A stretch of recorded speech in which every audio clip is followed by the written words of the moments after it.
You guys semua kalau nak check macam mana lelaki tu bagus ke tak masa first date, you Okay. buat hal. Dia kata. You buat hal, you tumpahkan air kat kereta, you datang lambat. Betul ke dia naik? Dan kalaulah dia tiba-tiba naik angin, red flag. Oh gitu. Tu tandanya. Macam tu je. Kau dah tumpahkan air kat kereta orang. Sekarang ramai orang kongsi red flag di media sosial tentang hubungan Okay. Dalam perspektif Islam, bagaimana seseorang boleh kenal pasti tanda awal hubungan yang tidak sihat sebelum ia merosakkan rumah tangga? Maksudnya masa duk couple-couple tu, macam mana nak tahu lelaki ni okey ke tak dah ni? Ni dah kahwin, dah tak boleh unduh.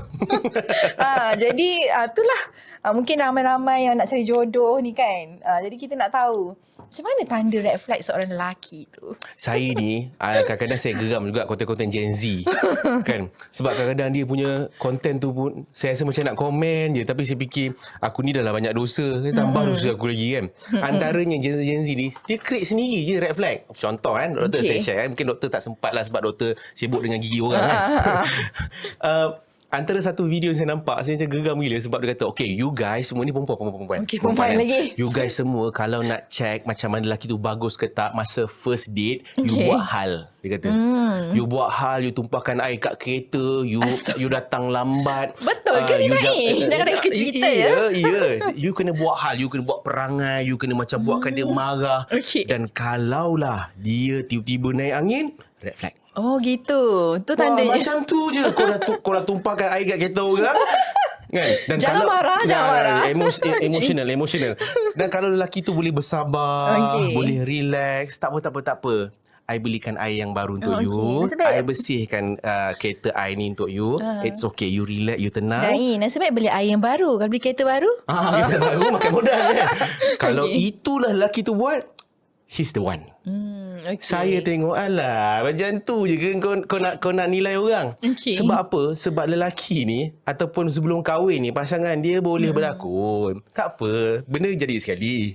Tapi kalau dah 20 kali kena benda yang sama, jadi hak juga lelaki tu, betul tak? Jadi kadang-kadang orang letakkan red flag tu dari sudut benda yang terlalu teknikal. Sebagai contoh kan, kalau lelaki itu dia tak reply dalam masa 27 saat, itu lelaki red flag. Kalau lelaki itu dia tak wish good night, maknanya lelaki itu memang ada orang lain, contoh kan. So kita selalu relatekan benda-benda yang terlalu teknikal, which is benda tu boleh berlakon. Benda tu boleh untuk dibuat-buat. Lelaki boleh berlakon je guys. Dan bukan lelaki je guys. Isu ni. Lelaki boleh berlakon ya.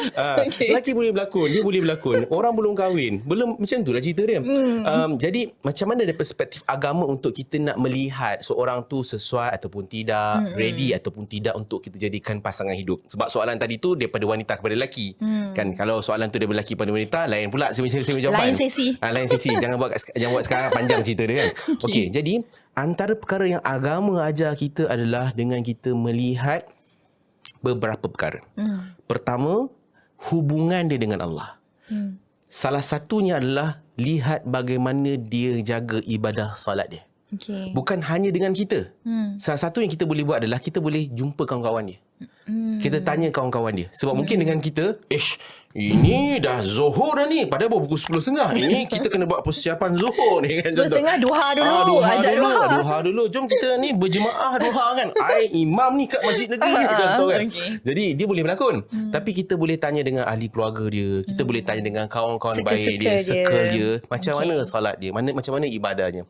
So kita tengok macam ni lah. Pendek cerita, kalaulah dia tak boleh jaga hubungan dia dengan Allah, ayat pendeknya adalah kalau Allah pun dia boleh tinggalkan, apa tak lagi engkau? Tuhan dia pun dia boleh tinggalkan. Apa tak lagi engkau yang tak boleh bagi manfaat dekat dia? Jadi pertama adalah tengok hubungan dia dengan Allah, bagus ke tak? Dari segi dia punya amalan salat dia kan, kekerapan dia ataupun dia punya kerajinan dia pergi masjid, pergi surau, attend kuliah, tingkatkan ilmu.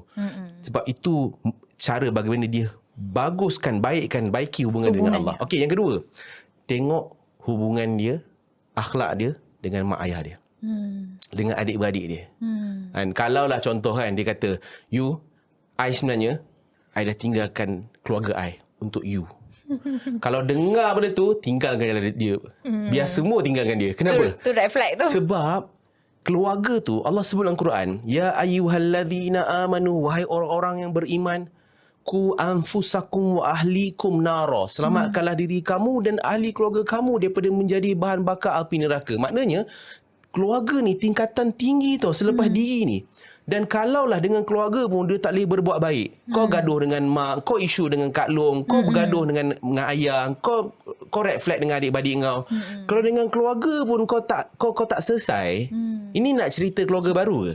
Macam mana nak bina keluarga Macam baru? nak bina keluarga baru. Nanti sikit-sikit ada masalah sikit, kau buang pula keluarga yang baru. Kau ada masalah pula dengan bapak mentua, mak mentua. Kalau dengan keluarga adik-beradik sendiri pun kau tak boleh nak nego. Adik-beradik sendiri pun kau tak boleh nak bertolak ansur. Itu guideline kedua. Dan yang ketiga adalah tengok bagaimana dia memuliakan kita.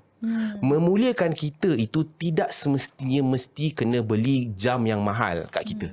Mesti beli beg yang mahal untuk kita. Tak. Memuliakan kita maknanya dia tahu batas dia dengan kita.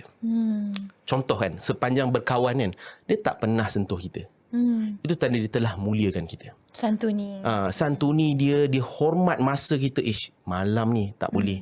Kan, you ada mak ayah, you ada family. Dia tak boleh macam, jom kita bercuti kat Bangkok 2-3 hari. Itu tanda dia tak hormat kita. Sebab dia tak hormat mak ayah kita. Dia tak hormat kita sebagai seorang wanita. That's why kalau lelaki itu dia menghormati dan memuliakan kita. Macam ni lah tuan-tuan. Kalau VVIP lah. Ataupun mungkin, okay, saya bagi contoh Queen Elizabeth lah contoh kan. Tuan-tuan, ingat senang-senang ke orang boleh sentuh dia? Ya. Memang kena bunuh punya tuan-tuan. Boleh kena pukul, boleh tangkapnya kalau dia disentuh. Sebab apa? Sebab Queen Elizabeth tu dia satu watak yang sangat mulia diangkat dalam masyarakat dan juga manusia. So kalau dia ni baik, dimuliakan kita. Seperti mana Queen Elizabeth ni untouchable. Seperti itu jugalah dia akan muliakan kita.